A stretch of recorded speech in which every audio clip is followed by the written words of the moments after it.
সংগ্রামী উপস্থিতি, বাংলাদেশ আজ ভালো নেই, ঢাকা আজ ভালো নেই, নরসিংদী আজ ভালো নেই, গাইবান্ধা আজ ভালো নেই।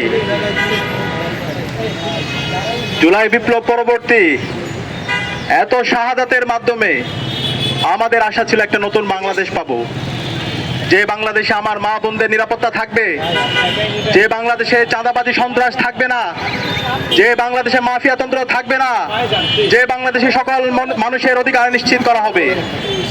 এবং এই জুলাই বিপ্লব পরবর্তী আজকে নির্বাচন হয়েছে, নির্বাচন পরবর্তী আমাদের আশা ছিল যে সরকার আসবে সেই সরকার শুধুমাত্র একটা দলের হবে না, কোনো একক বর্গের হবে না, সকল মানুষের, সকল দলের, সকল মানুষের অধিকার নিশ্চিত করবে সেই সরকার।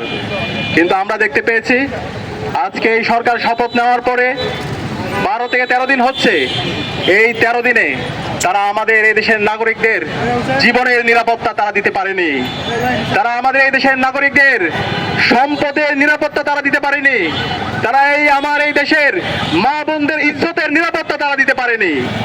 আমরা দেখতে পেয়েছি নির্বাচন পরবর্তী 24 ঘন্টার মধ্যে সারা দেশে সহিংসতা। সেই ফেসিবাদী আমলে যেভাবে ভিন্ন মতের, ভিন্ন পথের উপর যেভাবে আক্রমণ করা হতো, ঠিক একই কায়দায় নির্বাচন পরবর্তী সারা দেশে সন্ত্রাসীরা বাড়িঘর ভেঙে দিয়েছিল। নির্বাচন পরবর্তী 24 ঘন্টার মধ্যে আমরা 4টা লাশ পড়তে দেখেছি এবং একই সাথে সারা দেশে অসংখ্য মানুষের সম্পত্তিকে দখল করতে দেখেছি। একই সাথে আজকে 12-13 দিনে সারা দেশে আমার মা বোনদের উপর হামলা হচ্ছে। এই ঢাকা বিশ্ববিদ্যালয়ে এক দলের সন্ত্রাসীরা আমাদের বোনদের উপর তারা হামলা করেছে।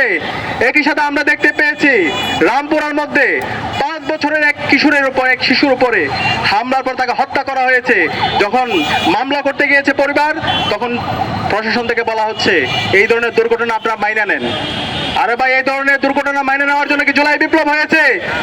এত রক্তের মাধ্যমে ধর্ষণ করে হত্যা করা হয়, আর সেই ঘটনা স্থানীয় বিএনপি নেতা পুলিশকে। আমরা দুঃখের সাথে লক্ষ্য করছি নারীর নিরাপত্তা একটি রাজনৈতিক হাতিয়ার।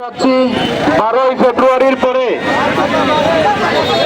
বাংলাদেশে নতুন নাটক মঞ্চস্থ করা হচ্ছে, যেই নাটকে আমাদের করে এবং ধর্ষিতার পরিবারকে এলাকা ছাড়ারও হুমকি দিয়েছে। এই ধরনের সমস্ত জায়গায় পলিটিক্যাল ব্যাকআপ থাকে, এগুলোকে নিঃশব্দবাদী নিয়ন্ত্রণ করতে হবে। সারা বাংলাদেশের ছাত্র সমাজের পক্ষ থেকে আমরা রাষ্ট্রকে প্রশ্ন করতে চাই, বাংলাদেশের রাস্তাকে আপনারা নিরাপদ করতে পারবেন কবে? আমরা যে বাংলাদেশের স্বপ্ন দেখেছিলাম, সে বাংলাদেশে টেকনাফ থেকে তেতুলিয়া আমাদের মা বোন